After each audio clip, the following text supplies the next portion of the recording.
और गुरुग्राम पुलिस ने 2 ऐसे शातिरों को गिरफ्तार करने में कामयाबी हासिल की है जो घर चोरी ही नहीं बल्कि घरों के बाहर टहल कर महिलाओं से चेन स्नैचिंग की वारदात को अंजाम देकर 9-11 हो जाते थे। शातिर इस बार वारदात की फिराक में थे, लेकिन मंसूबे में कामयाब होने से पहले उन्हें पकड़ लिया गया। पुलिस गिरफ्त में नकाब में 2 ऐसे चेहरे छिपे हैं जिनके कारनामे सुनकर आप दंग रह जाएंगे। ये इतने शातिर हैं कि लोगों के बीच रहते हुए कब उनके माल पर हाथ साफ कर रफू चक्कर हो जाए और लोगों को कानों कान भनक नहीं लगता। इस बार भी ये दोनों शातिर गुरुग्राम के सुशांत लोग गैलेरिया मार्केट में किसी वारदात की फिराक में घूम रहे थे, लेकिन पुलिस को मिले गुप्त सूचना के बाद इन दोनों बदमाशों को दबोच लिया गया।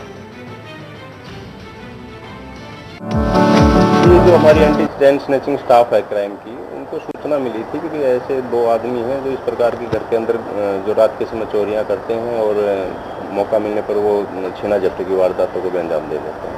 उसी सूचना पर इनको हमने मौके से अरेस्ट किया था और इनका अरेस्ट करने पर इनको रिमांड पे जब लिया गया पुलिस रिमांड पे, तो पुलिस रिमांड के दौरान इन्होंने निशानदेही कराकर एक अल्टो कार, एक मोटरसाइकिल कार, 8 मोबाइल फ़ोन और एक लैपटॉप जो इन्होंने पहले चोरी और छीना झपटी की वारदातों में किए हुए थे, वो हमने इनसे कराया। बता दें कि पुलिस ने इन दोनों के पास से 1 कार, 1 मोटरसाइकिल, 8 मोबाइल और 1 लैपटॉप बरामद किया है।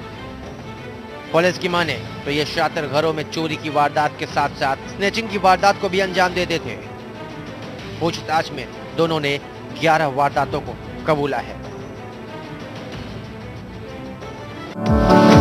एक तो बिहार का रहने वाला है, दूसरा उत्तराखंड का रहने वाला है और इस गिरोह में करीब 2-3 और आदमी इसमें शामिल है। जो अभी जो केस है वो अंडर इन्वेस्टिगेशन है और जो बाकी जितने भी एक्यूज्ड हैं उनको भी जल्दी से अरेस्ट करके इस केस का जल्दी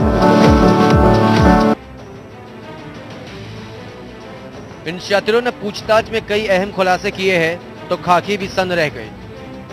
इन्होंने बताया कि इनके 3 और साथी हैं जो स्नैचिंग और घर में चोरी की वारदात को अंजाम देते हैं। गैंग बनाकर वारदातों को ये शातिर सिलसिलेवार तरीके से अंजाम दे रहे थे। गुरुग्राम सेक्टर 10 के साथ कई और थानों में इनके खिलाफ कई आपराधिक मामले भी दर्ज हैं। फिलहाल पुलिस दोनों से गहनता से पूछताछ कर रही है। देखना बाकी है कि पुलिस इनके फरार साथियों को कब गिरफ्तार कर पाती है। गुरुग्राम से देवेंद्र भारद्वाज, इंडिया न्यूज, हरियाणा। इसी के साथ मैं